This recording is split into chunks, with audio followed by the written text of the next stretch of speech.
তোর আব্বা পাঠাইলো যে ভুইটা আছে দা টকের আইটা কেটে শুকিয়ে পড়ে আছে যে লাইটা জড়ো করতে হবে আর 2 দিন হলো পড়ে আছে তো কোন আরে ভুইটা তুই রে? বুঝতেই পারছিস না কথাটা। রায়ের ভুঁই 4 কাঠা আছে, বুঝতে পারলি?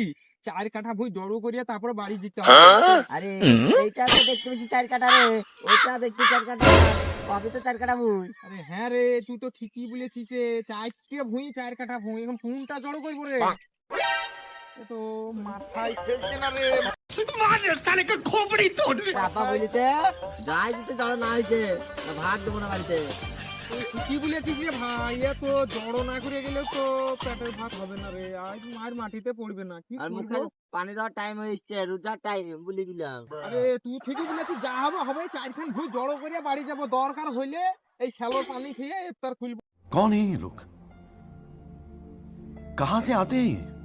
সুবিধা নাই, তবে রায় জড়ো করে বাড়ি যেতে হবে, বুঝতে পারলি? 4 কাঠা মাঠে ভুই মাঠে জড়ো করে দে। না, এটা থেকে স্টার্ট করে 4টে ভুঁই জড়ো করে তো বাড়ি চলে যাবো। মাছ তো বাঁচবে কমসে কম। লে, লে, লে, লে, লে।